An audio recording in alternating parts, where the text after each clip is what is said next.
Jay, turn it up a little.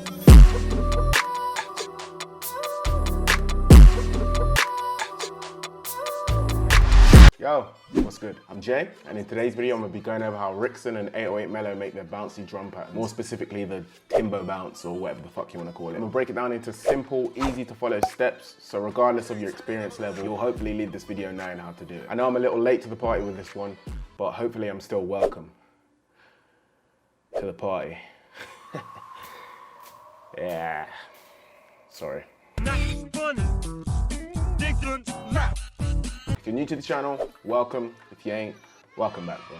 Let's get into it. Alright, so I'm gonna start off by showing you guys the finished pattern, then I'm gonna break it down for you. Jay, turn it up a little.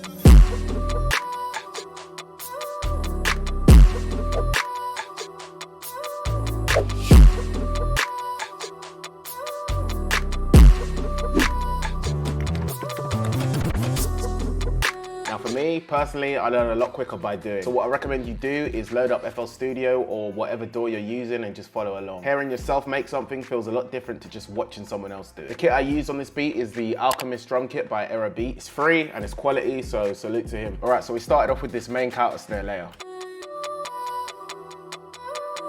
Now let me get rid of this and show you how I made it. Now to make this pattern, all I did was lay down a counter snare every 2 steps. If you're using FL Studio, you just gotta right click, fill each 2 steps. Next, all you got to do is vary the velocity till you find a bot that you like.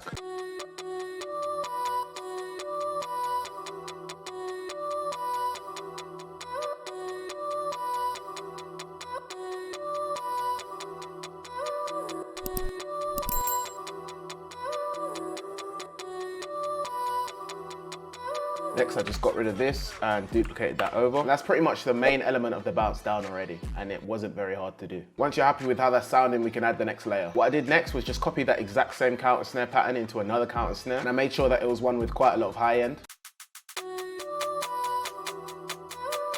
Next, for that secondary counter snare pattern, I applied some halftime to it and set it to 2 bars. If you don't have halftime, get it. It's a drill essential, and it's like 10 bucks, bro. If money's tight, don't buy any weed this week. Next, I applied some pancake to that secondary layer, so it panned from left to right. And with pancake and halftime applied, I got this. And when you combine that with the first counter snare pattern, now that we've established our main bounce, all we got to do is just add a few perks here and there, just to add a little spice to it. Next, I got this little shake perk. Then made a little pattern with it to complement the bounce, making sure that I played with the velocity, and also made some of the notes pan as well. A good rule of thumb that I use as well is that sometimes I'll just listen to the percussion alone without the melody, and if I like the way that bounce is sounding, it's gonna work with the melody on it. Next, I grabbed this Melo perk and just made it hit twice at the start of every bar, making sure to pan these manually as well. Then I just threw in a standard drill snare pattern. And you already know I had to throw in the motherfucking timbo perk. And with the melody, I got this.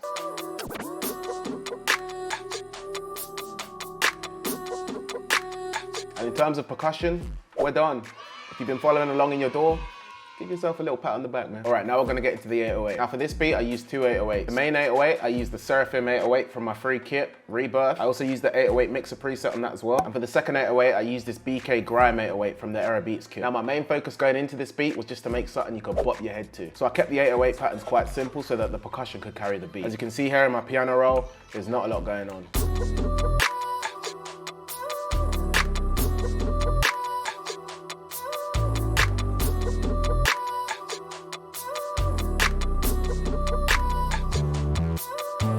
If you guys want to know how I got that little record scratch effect, all I did was apply some shaper box to my master, went to the scratch presets and just chose this one here, second to last. Then I just automated that on, so at the end of the bar, you hear the effect. Next, I threw in my Grime 808, making sure that I kept the patterns quite simple and repetitive, just to keep your head bopping, and also making sure that it wasn't playing at the same time as my main 808.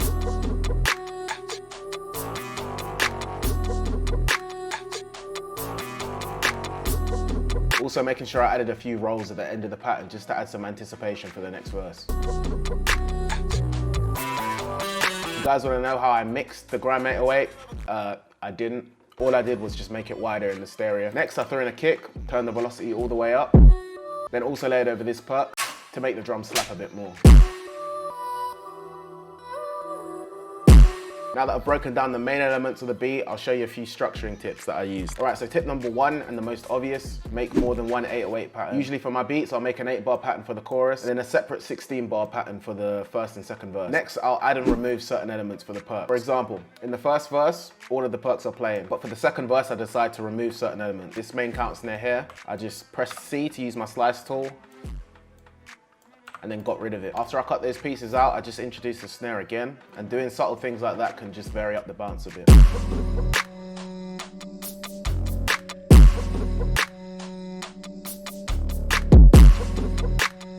Next, another thing you can do is add some perk loops or drum break. It's a really time efficient way to just add some more sauce to your beat. In this case, I use this one from the Beats drum kit.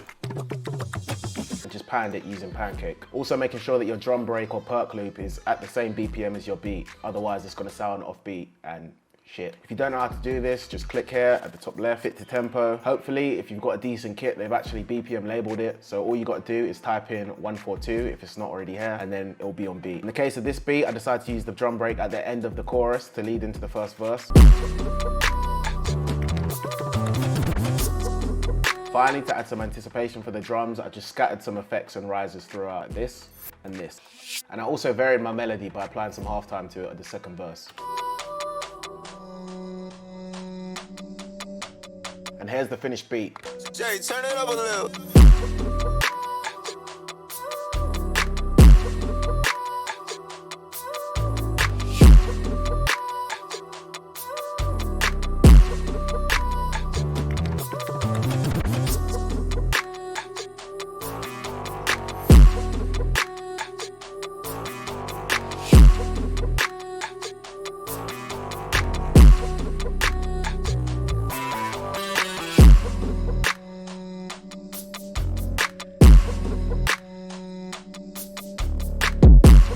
As always, thank you guys so much for watching. If you made it this far into the video, if you found any value from this video, consider hitting the like button. If you don't want to miss my next video, consider hitting the subscribe and the little bell notification next to it to let me know that you're a real one and you made it to the end of the video.